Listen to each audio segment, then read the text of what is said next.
जिसमें अर्जुन ने एक प्रश्न किया अर्जुन ने कि प्रभु अंत काल में आप कैसे जानने में आते हैं, ये प्रश्न किया भगवान से।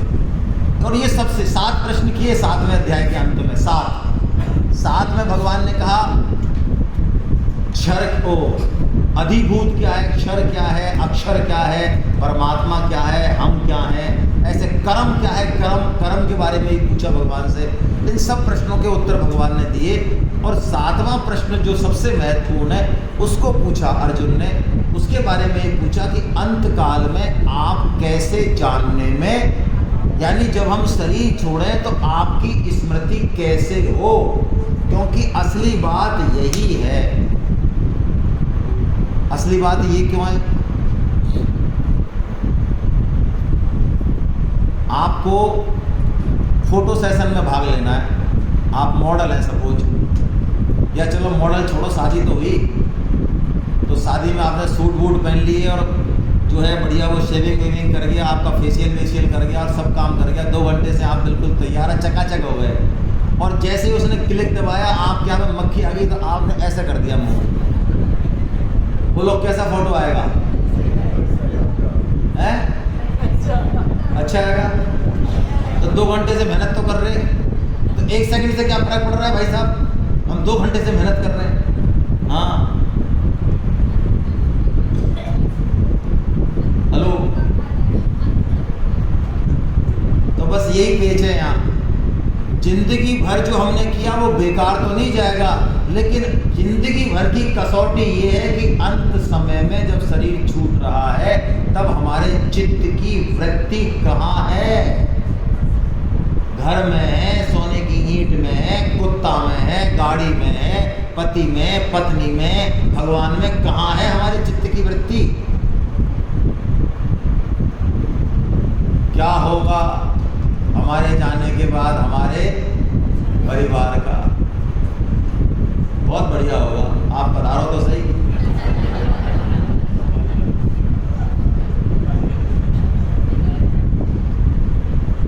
आप हटोगे तो बढ़िया होगा, आप हट ही नहीं रहे तो कैसे बढ़िया होगा? तो देखिए असली स्वार्थ यही है भाई। स्वार्थ बहुत बताए संसार में, लेकिन असली स्वार्थ ये है कि हमको स्वार्थ का मतलब समझ में आ जाए। स्व अर्थ, खुद का जो वास्तव में अर्थ है उसका मतलब समझ में आ जाए, यही बात है। चलिए समझते हैं इसको हम। स्वार्थ साच जीव कहूँ ऐहा, मन क्रम वचन राम पद नेहा, सखा परम परमारथ ऐहू, मन क्रम वचन राम पद नेहू, सकल सुकृत कर बड़ फल ऐहू, सह राम सिए पद सहज सनेहू। सबसे बड़ा सुकृत, सबसे बड़ा पुण्य, सबसे बड़ा स्वार्थ, सबसे बड़ा परमार्थ ये है कि हमारे चित्त की वृत्ति स्वतः ही भगवान के चरणों में लग जाए। हम सेमिनार में नहीं बैठे हो, हम नाश्ता कर रहे हो, हम कुछ भी कर रहे हो, हम दुकान कर रहे हो, लेकिन जैसे हम ये नहीं भूलते कि हम पुरुष हैं, हम जयपुर वासी हैं, हम फलाना हैं, हम ढीकना हैं, हम अधिकारी हैं, हम कर्मचारी जो भी हैं, ऐसे ही हम भगवान को भी ना भूलें। इस स्थिति में पहुंच जाए फिर हमें मौत का कोई भय नहीं रहेगा। ऐसी स्थिति आनी चाहिए। ये अध्याय हमको इसी तरफ ले जा रहा है। क्यों? इसमें रूल हैं 2 तरह के। आइए पुराने साधक जानते हैं, नए साधकों के लिए ये 2 श्लोक हम जल्दी से पढ़ लेते हैं। भगवान ने जो उत्तर दिया कि अंत काल में मेरा स्मरण कैसे होगा और अंत काल का स्मरण महत्वपूर्ण क्यों है, इसके बारे में भगवान ने 2 श्लोक बोले। पढ़िए पहला श्लोक। अंत काले च मामेव कलेवरम यह प्रयाति समद्भावम्,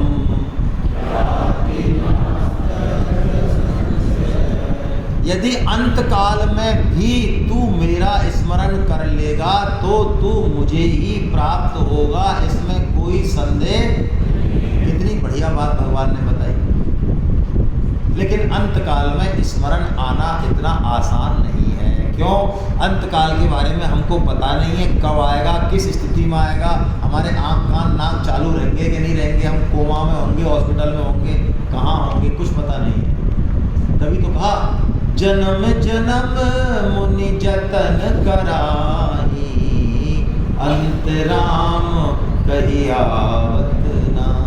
आसान नहीं है। तो आसान नहीं है और मान लो भगवान का नाम नहीं आया तो क्या खतरा है? तो खतरा नंबर ये बता रहे हैं, नंबर अब खतरा बता रहे हैं भगवान। येम यम यम वापि स्मरन् भावम त्यजत्यन्ते कलेवरम तम तमैवेति कौन्तेय सदा तद्भाव भावि। यदि मेरा स्मरण नहीं आया अर्जुन, तो जिस जिस भाव का भी तू स्मरण करेगा, कोई ना कोई तो भाव रहेगा चित्त में, तो तू उस योनि को प्राप्त। जिनका स्मरण धन में रहेगा वो क्या बनते हैं? सांप बनते हैं। जिनका स्मरण घर में रहता है वो क्या बनते हैं? यदि ऐसे भगवान की कृपा है कि ऐसा कोई सिस्टम है पीछे से तो मनुष्य बन जाएंगे, लेकिन चांसेस बहुत कम रहते हैं। क्यों कम रहते हैं चांसेस? क्योंकि हमने इसका अपव्यय किया, दुरुपयोग किया। तो उसी घर में हम कोई न कोई जीव जंतु के रूप में जन्म लेंगे। यदि हमारी घर में आसक्ति है तो कॉकरोच बनेंगे, छिपकली बनेंगे, चूहा बनेंगे, बिल्ली बनेंगे, कुत्ता बनेंगे, जो भी बनेंगे, गाय बनेंगे, जो भी बनेंगे बनेंगे वहीं और वहीं घूमेंगे घर के आसपास, और कहीं जाने वाले हम हैं नहीं। इसलिए इस चित्त को यदि कहीं भी फंसाया, घर वालों में फंसाया, घर में फंसाया, संबंधों में फंसाया, एक राम जी के अलावा कहीं भी फंसाया तो खतरा पूरा है। लक्ष्मण जी खड़े हो जाते हैं भगवान श्री राम के आगे, तो भगवान कहते हैं यार तू क्या कर रहा है भाई, तेरा ही तो भरोसा है। पिताजी चल बसे, अब अभी सीता जी जा ही नहीं है हमारे साथ, अब तू बचा, और भरत शत्रुघ्न है नहीं। बोलो ऐसे टाइम पे लक्ष्मण जी के जाना उचित है? उचित है क्या? बिल्कुल उचित नहीं। और भगवान ने शिक्षा भी वैसी दी है लक्ष्मण को, लेकिन लक्ष्मण तो लक्ष्मण है भाई। लक्ष्मण ने जो बात कही तो भगवान की बोलती बंद हो गई।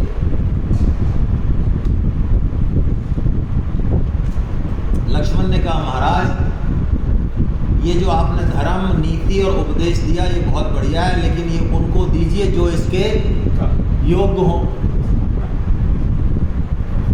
बताओ हम क्या समझें इन उपदेश को? अरे छाया अलग चल सकती है क्या आदमी से? तो हम तो आपसे अलग हैं ही नहीं, तो हमारा तो कोई मतलब ही नहीं है। आप जाओगे वहीं तो हम रहेंगे। भगवान ने कहा चल भैया माता जी से पूछो। अब लक्ष्मण जी जब जा रहे हैं तो बड़ा डरते हुए जा रहे हैं। उन्होंने कहा ये सागर तो मैंने पार कर लिया, श्री राम सागर, तो यहाँ तो मैंने मन वाली बात, लेकिन जो है माता जी यदि गड़बड़ कर देंगी तो क्या होगा? क्योंकि माता जी ने आज्ञा नहीं दी तो गड़बड़ हो गई। तो माता जी तो श्री राम जी से भी 2 हाथ ऊपर निकली। माता जी ने कहा लक्ष्मण जहाँ भगवान श्री राम है वही अवध है, और जहाँ भगवान श्री राम नहीं है वो अवध है ही नहीं। और तुम्हारा जन्म तो केवल और केवल भगवान के सेवा के लिए ही हुआ है, इसलिए तुम्हारा तो कोई दूसरा और कोई काम। और सुनो, जहाँ तक तुम कह रहे हो माता जी और पिताजी और माता जी, आहा क्या बात कही है सुमित्रा जी ने, क्या बात कही है। पूजनीय प्रिय परम जहाते, सब मन है राम के नाते।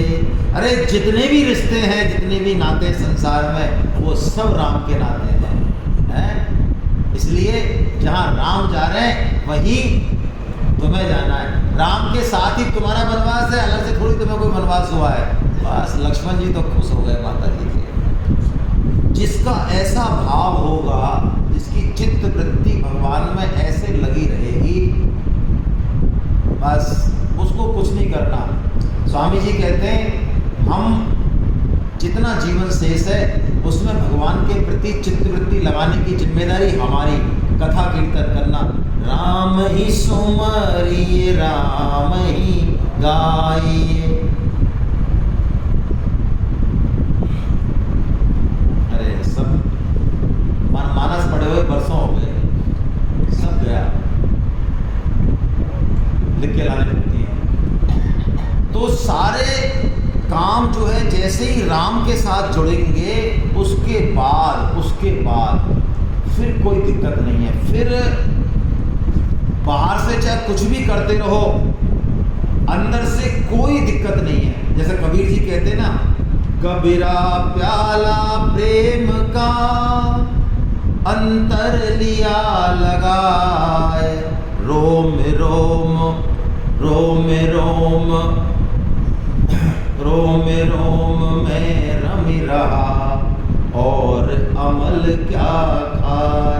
यानी राम नाम का नशा ऐसा चढ़ गया, अब हमको किसी और अमल की जरूरत नहीं है। अब संसार में महत्व बुद्धि नहीं है, अब राम में महत्व बुद्धि है। इसका मतलब संसार छोड़ देंगे, ये बिल्कुल बात नहीं है। संसार में ही रहेंगे, जब तक शरीर है संसार छोड़ा भी नहीं जा सकता।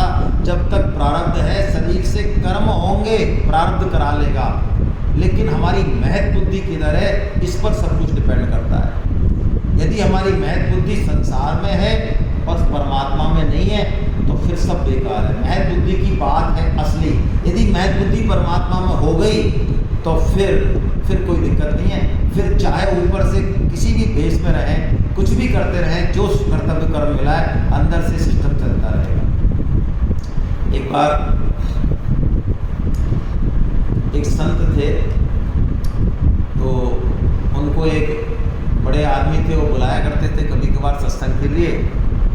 तो गांव की बात है, पुराने ज़माने की बात है, बुलाया। और जब संत का सत्संग हुआ उसके बाद, अब चूँकि कोई बड़ी पार्टी रही होगी तो उन्होंने नाचने गाने वाली, पहले ऐसे हुआ करता था 150 साल पहले, नाचने गाने वाली को भी बुला रखा था। और उनसे पूछा, महाराज अब हमारे इतने सारे दोस्त आए हैं, रिश्तेदार आए हैं, अब वैसे तो बुरा लगेगा लेकिन अब ये भी प्रोग्राम में हो जाए तो। उन्होंने कहा ठीक है भाई, हम नहीं देखेंगे और क्या है ना, आप कराओ, ठीक है। लगा तो उनको बहुत बुरा, ये बताओ सत्संग के बाद जो है नाच गाना हो रहा है। अब जब विदा का नंबर आया तो उस नाच गाने वाले का नाम था रमजनिया है, और संत का नाम था रामदास है। तो रमजनिया तो 300 रुपये पक्का करके आई होगी, तो रमजनिया के तो 3 से कुछ और इनाम दे होंगे, और संत जी को 30 रुपये बहुत होते, 30 रुपये दिए उस जमाने में। तो रामदास जी ने एक दुआ कहा है, बड़ी जोरदार बात है, कि आंखें फूटी जगत की और कहा करे जगदीश, और रमजनिया को 300 और रामदास को 30। बताओ, संसार में जैसी हमारी महत्व बुद्धि रहती है तब तक हम साधन भजन ऊपर से करेंगे, बात बनेगी नहीं। तो असली बात यही है, इस श्लोक का जो क्रक्स है, इस पूरे प्रश्न का क्रक्स यही है। भगवान ने यही बात कह दी, अर्जुन अंत समय में तुझे मेरा स्मरण आए, इसके लिए तुझे कहीं भागने की जरूरत नहीं है। तस्मात् सर्वेषु कालेषु मां मनुस्मर युद्ध च। कैसी बढ़िया बात कही भगवान ने। सर्वेषु कालेषु यानी सोना पीना नहाना धोना कोई एक्सक्लूड नहीं किया भगवान ने। सर्वेषु कालेषु का मतलब है 2400। जैसे एक उदाहरण दूं मैं, 2400 घंटे कैसा होता है। हम स्कूल जा रहे हैं, बचपन में छोटी उम्र है हमारी, तो हम अपने माँ बाप के साथ रह रहे हैं। तो हम माँ बाप के साथ कैसे रह रहे हैं? 2400 घंटे रह रहे हैं या आधा पर्दा रह रहे हैं? 2400 घंटे रह रहे हैं। स्कूल जा रहे हैं तब भी माँ बाप के पास ही रह रहे हैं। माँ बाप के आश्रित हैं, कुछ भी कर रहे हैं तो माँ बाप के 24 घंटे ही तो रह रहे हैं माँ बाप के पास। ऐसे ही साधक ऊपर से कुछ भी काम करता है वो 24 घंटे भगवान का भजन ही करता है। ऐसा यदि हो जाए तो भगवान ने फिर गारंटी ली है, मयि अर्पित मनोबुद्धि मामे वैश्यसी असंशयम। तू मन बुद्धि को मुझे अर्पित कर देगा तो तू मुझे ही प्राप्त होगा, इसमें कोई संशय नहीं। तो बस इसके लिए सबसे बढ़िया उपाय, सबसे बढ़िया जो भागवतम में भी भगवान ने बताया, लगातार लगातार सत्संग श्रवण, है ना।